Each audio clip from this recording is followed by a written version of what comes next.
Salut, vendredi 22 novembre 2024. Et le vendredi, c'est Shabbat.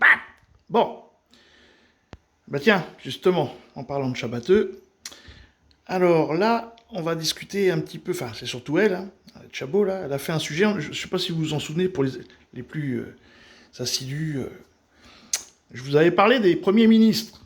Bon, et puis du scandale un petit peu des premiers ministres. Alors là, on va voir juste l'année 2023, donc c'est déjà marqué, hein, il nous coûte 1,43 million d'euros.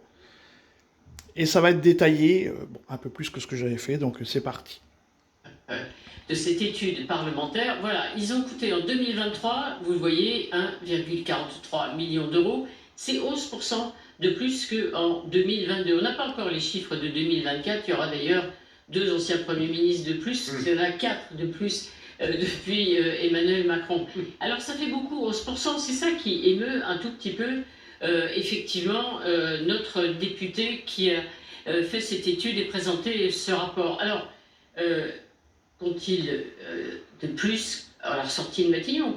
Vous avez en droit les mêmes avantages, quel que soit le temps passé à Matignon. 3 mois, 3 jours, 3 ans, c'est exactement la même chose. Quand ils partent, eh bien, ils ont l'équivalent de 3 ans de rémunération, à moins, pendant 3 mois, pardon, 3 mois de rémunération, à moins qu'ils aient trouvé un travail ou bien une fonction élective. C'était le cas par exemple des ministres qui sont sortis et qui ont été élus députés. Dans ce cas-là, ils perdent cette rémunération de 3 mois. Ils ont des avantages, c'est-à-dire ils ont droit à un assistant, une assistante, une secrétaire, un secrétaire. Ils ont droit aussi, s'ils veulent, d'une voiture, d'un chauffeur, des frais d'essence, bien entendu.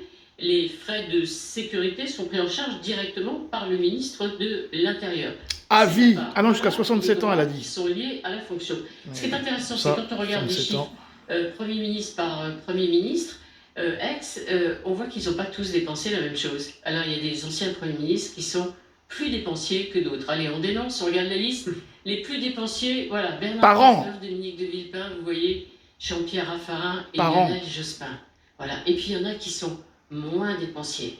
Alors ça, c'est la bonne liste. On va voir les plus économes. Jean-Marc Ayrault, Alain Juppé, Édouard Balladur. Édouard Balladur qui a réduit de 28% ses dépenses ces dernières années et donc qui est au tableau d'honneur des anciens premiers ministres, dont les avantages ont été réduits par Emmanuel Macron en 2019, c'est-à-dire ces avantages seront maintenant limités dans le temps, 10 ans, jusqu'à l'âge de 67 ans. Voilà. Et puis alors, le top du top, c'est-à-dire le très bon, le meilleur, celui qui nous coûte le moins cher, il s'appelle Jean Castex. Voilà, Jean Castex. Vous vous souvenez quand il a quitté Matignon, il a dit « je veux pas de fonction politique, je veux être, parce qu'il aurait peut-être rêvé de la SNCF, président de la RATP. Son rêve, c'était à nouveau d'être renouvelé dans cette fonction. Il est président de la RATP, on l'a vu sur le terrain, c'est-à-dire sur le quai, pendant les Jeux Olympiques. Jean Castex, c'est celui qui effectivement coûte le moins cher. Alors, je pense dans votre tête, je vous devine, David. Oui, vous connaissez. Jean Castex, donc il voulait être, dans son rêve, président de la RATP. Donc c'est vrai qu'il nous coûte pas, il paraît qu'il nous coûte pas cher, 3006, en 2023. Mais j'ai été voir son salaire, qui est de 450 000 euros par an, plus 3006.